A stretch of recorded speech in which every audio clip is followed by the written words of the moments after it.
Hello दोस्तों, राधे राधे। छठी मैया की आज हम सच्ची कहानी आपको सुनाने जा रहे हैं। साथ ही इसकी पूजा विधि भी बताएंगे आपको।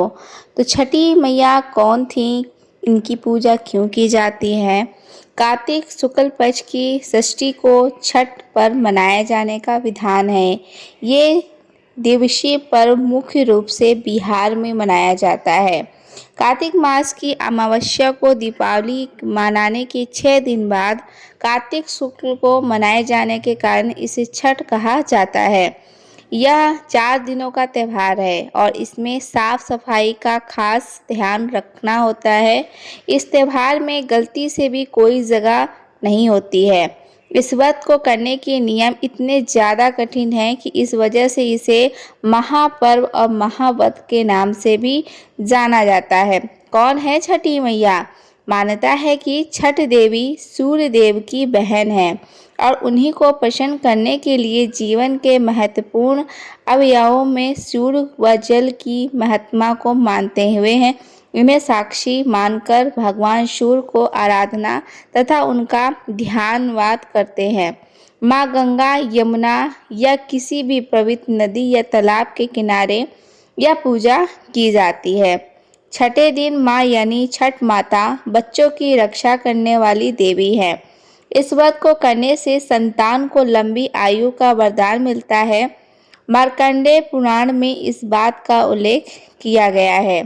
सृष्टि की अधिष्ठी प्रकृति देवी ने अपने आप को 6 भागों में विभाजित कर दिया था। इनके छठे अंश को सर्वश्रेष्ठ मित्र देवी के रूप में भी जाना जाता है, जो ब्रह्मा का मानस पुत्री है। वो बच्चों की रक्षा करने वाली देवी है। कार्तिक मास के शुक्ल पक्ष की षष्ठी की इन्हीं देवी की पूजा की जाती है। शिशु के जन्म के 6 दिनों बाद इन्हीं देवी की पूजा की जाती है। इन्हीं को प्रार्थना से बच्चे को स्वस्थ, सफलता और दीर्घायु होने का आशीर्वाद मिलता है। पुराणों में इन्हें देवी का नाम कात्यायनी बताया गया है, जिनकी नवरात्रि के छठे दिन पूजा की जाती है। छठ पर्व का तीसरा दिन सबसे खास होता है, क्योंकि इस दिन महिलाएं 36 घंटों का निर्जला व्रत शुरू करती हैं और संध्या में डूबते हुए सूर्य को अर्घ्य दिया जाता है और अगले दिन उगते हुए सूरज की पूजा की जाती है। छठ पर्व मुख्य रूप से बिहार, झारखंड और पूर्व उत्तर प्रदेश में मनाया जाता है। इस पर्व को डाला छठ, सूर्य छठी और छठ पूजा आदि नामों से भी जाना जाता है। इस त्यौहार में मुख्य रूप से भगवान सूर्य और छठी माता की पूजा की जाती है। छठ व्रत पूरा करने से पहले इसकी कथा पढ़ना जरूरी माना जाता है। तो आइए सुनते हैं छठ व्रत की एक पौराणिक कथा। तो कथा को पूरा जरूर सुनिएगा। कथा के अनुसार प्रियव्रत नाम के एक राजा थे। उनकी पत्नी का नाम मालिनी था। राजा प्रियव्रत और उनकी पत्नी मालिनी संतान सुख से वंचित थे।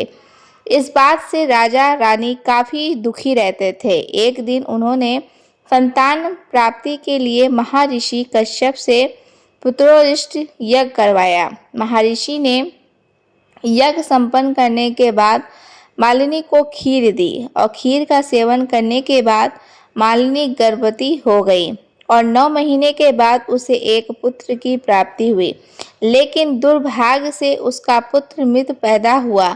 यह देखकर राजा रानी बहुत दुखी हो गए और निराशा की वजह से राजा ने आत्महत्या करने का मन बना लिया।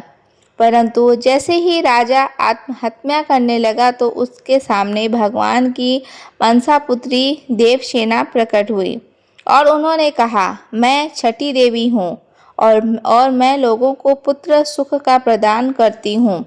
जो व्यक्ति सच्ची मन से मेरी पूजा करता है, मैं उसकी सभी मनोकामना को पूर्ण करती हूँ। राजन, यदि तुम मेरी विधि विधान से पूजा करोगे तो मैं तुम्हें पुत्र रत्न प्राप्ति का वरदान दूंगा। देवी के कहे अनुसार राजा प्रियव्रत ने कार्तिक शुक्ल के छठी तिथि को देवी छठी की पूजा की। इसी पूजा के फल स्वरूप रानी मालिनी की एक बार फिर से गर्भ हुई और ठीक 9 महीने बाद उन्हें एक सुंदर पुत्र प्राप्त हुआ। कहते हैं तभी से छठ पर्व मनाए जाने की परंपरा शुरू हो गई है। इस पर्व से जुड़ी एक और कथा है जिसके अनुसार महाभारत काल में जब जुए में पांडव अपना सर राजपाट हार गए थे, तब द्रौपदी ने छठ व्रत रखा था। द्रौपदी के व्रत से प्रसन्न होकर छठी माता ने पांडवों को उनका राजपाट वापस दिला दिया था। वहीं एक अन्य पौराणिक कथा के मुताबिक महाभारत काल में भी सूर्यपुत्र कर्ण ने सबसे पहले सूर्य देव की पूजा की थी और कहा जाता है कि घंटों पानी में खड़े होकर कर्ण सूर्य देव को अर्घ्य देते थे। सूर्य देव की कृपा से कर्ण का एक महान योद्धा बना था और आज भी छठ में अर्घ्य दान की यही परंपरा चली आ रही है। छठ पूजा के लिए जरूरी ये है सामग्रियाँ। छठ पूजा के लिए कुछ सामग्री विशेष आवश्यकता होती है। माना जाता है कि इस पूजन में सामग्रियों के बिना छठ पर्व पूरा नहीं होता है। छठ पूजा की पूजन सामग्री में बांस की टोकरी, सूप, नारियल, पत्ते लगे हुए गन्ने, अक्षत, सिंदूर, धूप, दीप, थाली, लोटा, नए वस्त्र, नारियल, पानी भरा, अदरक का हरा पौधा, मौसम के अनुसार फल, मिट्टी या पीतल का कलश, कुमकुम, पान तथा सुपारी। छठ पूजा की ये विधि है। छठ पूजा के दिन सुबह ब्रह्म मुहूर्त में उठें और स्नान आदि निवृत्त होकर छठ व्रत का संकल्प लें। इस क्रम में सूर्य देव और छठी मैया का ध्यान करें। व्रत को छठ पूजा के दिन अन्न ग्रहण नहीं करना होता है।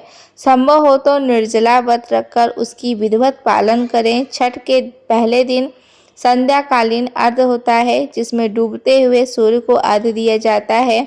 ऐसे में इस दिन सूर्यास्त से थोड़ा पहले छठ घाट पर पहुँचे और वहां स्नान करने के बाद अस्ताचलगामी सूर्य को पूरी निष्ठा के साथ अर्घ्य दें।